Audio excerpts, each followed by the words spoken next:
आज की मेरी कहानी एक सच्ची दास्तान के साथ। अनजाने साय की पुकार। नीरज और प्रिया ने हाल ही में शहर के एक पुराने इलाके में एक शानदार घर खरीदा था। घर बहुत बड़ा था और उसकी बनावट में एक अजीब सा आकर्षण था। पड़ोसियों ने इस घर के बारे में कई तरह की अफवाहें फैला रखी थी कि यहाँ अजीब घटनाएं होती हैं, लेकिन नीरज ने उन बातों पर ध्यान नहीं दिया। यह सब बकवास है, भूत प्रेत जैसी कोई चीज नहीं होती, नीरज ने हंसते हुए कहा था। लेकिन प्रिया को उस घर में कदम रखते ही एक अजीब सा डर महसूस हुआ था।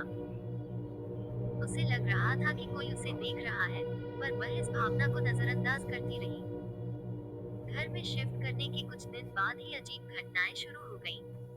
रात के समय दरवाजों का अपने आप बंद होना, सीढ़ियों पर किसी के चलने की आवाज, किचन में रखी चीजों का अचानक गिरना।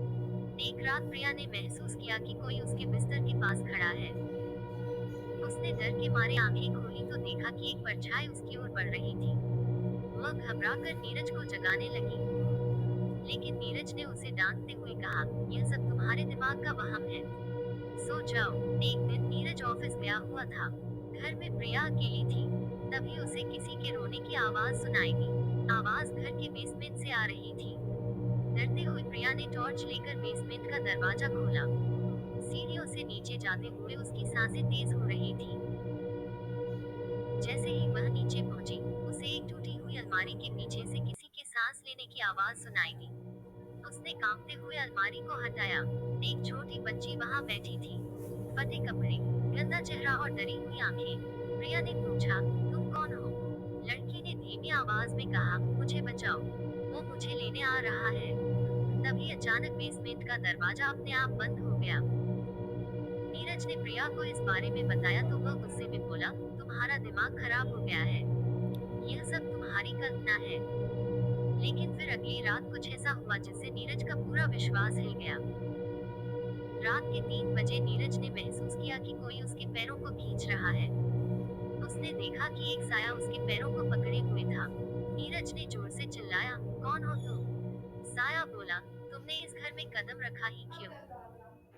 सुबह जब नीरज ने घर के पुराने दस्तावेज खंगाले तो उसे पता चला कि यह घर एक परिवार का था।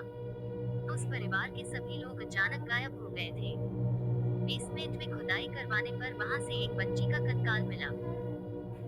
उस बच्ची के चेहरे पर अब भी एक अजीब सी शांति थी, मानो उसे मुक्ति मिल गई हो। नीरज और प्रिया ने उस घर को छोड़ दिया, लेकिन जाने से पहले प्रिया ने महसूस किया कि वह बच्ची की आत्मा अब शांत हो चुकी थी। घर छोड़ते समय प्रिया ने दरवाजे के पास उस बच्ची को खड़े देखा। वह मुस्कुराई और बोली, धन्यवाद। नीरज ने प्रिया से पूछा, तुम किससे बात कर रही हो? प्रिया ने कहा, कोई नहीं, बस एक पुराने दोस्त से। लेकिन जब नीरज ने पीछे मुड़कर देखा, तो उसे दरवाजे के पास कोई नहीं दिखाई दिया।